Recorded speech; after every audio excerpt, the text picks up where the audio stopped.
girls were abused as well. So the sustained attack on men from every news outlet and so many agencies has successfully caused every member of society to treat men as automatically suspect. Men increasingly think of each other as potential paedophiles, and perfectly normal men will question their own thoughts and actions around children. I recall one man during the Madeleine McCann disappearance telling me he could imagine men passing her round for abuse. What's happening in our society that could prompt a thought like that about men, from a man, when the likelihood is that such abuse exists in imagination only? When we hear hoofbeats behind us, how have we been programmed to think zebras and not horses? If we were to begin to treat women with the same suspicion as men are treated in this area, we'd have to look at women that choose to be single mothers. Having children as a single parent is so incredibly difficult. Why would women willingly choose to do this, unless they wanted to be at home, by themselves, with helpless children?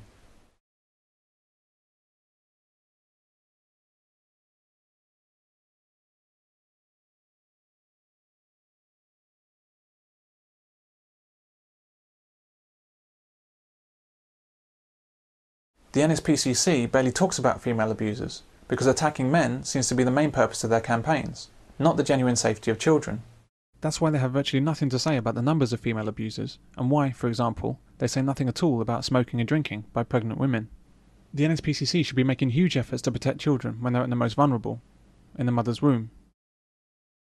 Smoking and drinking alcohol by pregnant women is responsible for 1,000,000 times more damage to children than men have ever done, but they say absolutely nothing about this, which shows that they're not actually concerned about preventing cruelty to children. They only seem concerned about how they can capitalise on it. The NSPCC is not answering a problem with children in our society. They are part of the problem. They cannot be genuinely concerned for children because their actions and their carefully chosen messages tell a different story. They have done and continue to do far more damage to children by attacking the family, the most crucial safety device for children, than they have ever done to help children. The NSPCC should be the biggest supporter of family in the country, because their own figures show the huge benefit of an intact family to child safety. Children are far more likely to be abused outside of a family than within one. But instead, they attack the family, and they attack men. For example, this advert deliberately shows a family unit, what they know to be the safest environment for a child, and then poisons it with their hateful message. Child abuse, and particularly child sexual abuse, are used as weapons by the NSPCC and other agencies as a means to drive a wedge between men and children. The more suspicion that's cast over men, the easier it is to break up families, the more money they make, and the more power they gain.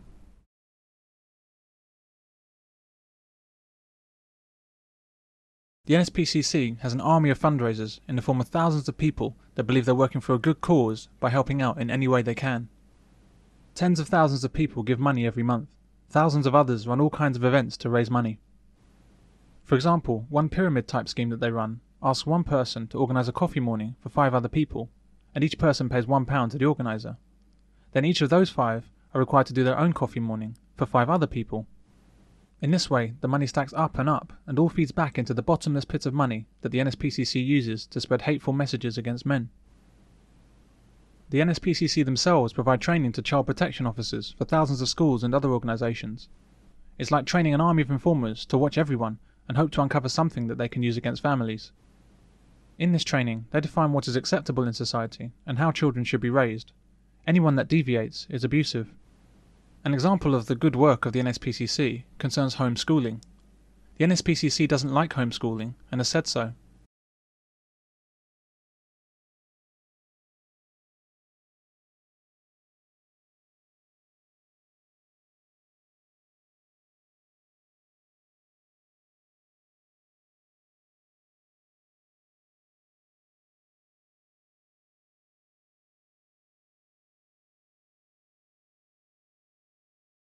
The NSPCC wants every child to be under their watchful eyes or the eyes of someone that they've trained, so that children can be kept safe. If you dare to raise your child in any other way, the NSPCC will make a case for abuse, with the chief suspect being you. It's thanks to the efforts of the NSPCC and other charities that our society positively expects child abuse to be occurring behind most closed doors. Welcome to Pedogeddon. People like this are everywhere. That's why my own children are here with me. Good night, children. They're safe tonight. Are yours? I doubt it. It's quite easy to understand why the NSPCC is so hateful towards men, and why its existence is fundamentally anti-family. Imagine two candidates going for the position of Director of Fundraising at the enormous and successful business we know and love as the NSPCC.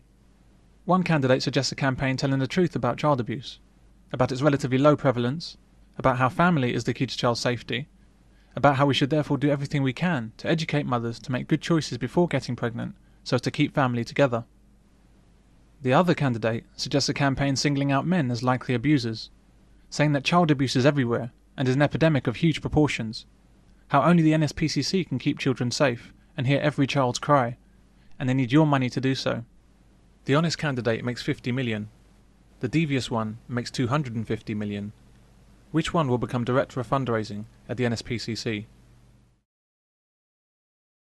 So, for example, NGOs, non-governmental organisations, very large charities, voluntary organisations, many of whom have very explicit political agendas and bend facts, bend what they're saying to fit.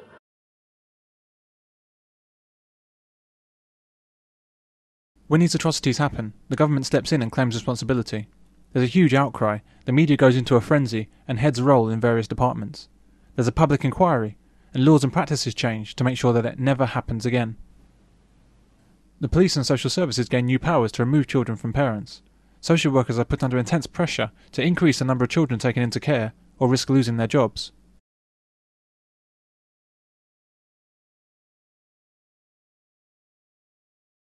With these kids that are being taken into care because mum's got a low IQ.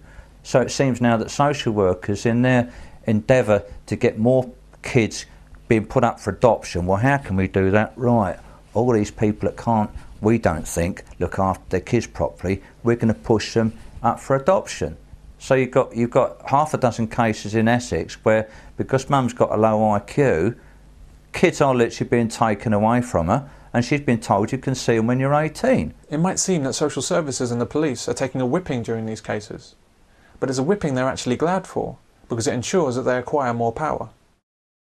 By accepting responsibility for crimes that their very activities in stripping fathers from children have helped to create, they further take over the role of father from men and make the situation worse. By taking the heat for each outrage that occurs, they're able to award themselves more and more power in what they claim is an attempt to stop future occurrences.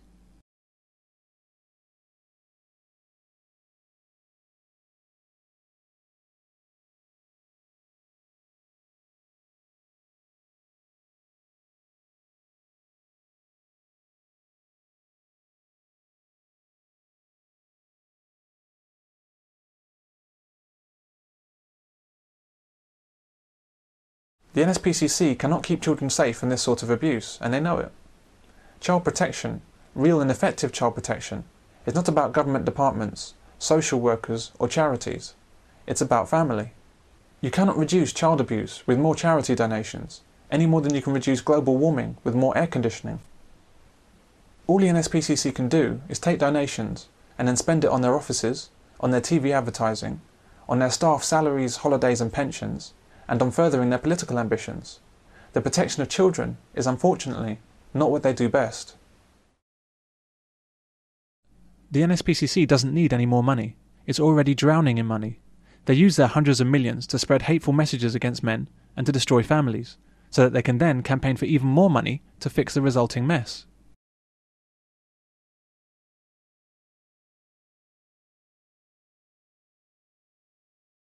The ridiculous notions that feminists have about relationships are being imposed on the rest of us. And what is forgotten is all of this, is that children need to be hugged, they need to be kissed, they need to be loved, even sometimes by their teachers, you know, especially if they've fallen over, hurt themselves, they're upset, what have you. What we have is a situation where we are governed by organisms, government, feminists, the abusive, whose sole interest is stirring up as much hatred as they possibly can. And we see this all the time in their rhetoric, constantly trying to cast suspicion on those who have intimate relations with each other. Is the man sexually assaulting the child? Is he being domestically violent towards his wife? Is he raping the woman that he's dating? It's all negative. That's a major problem, which the men's movement will obliterate.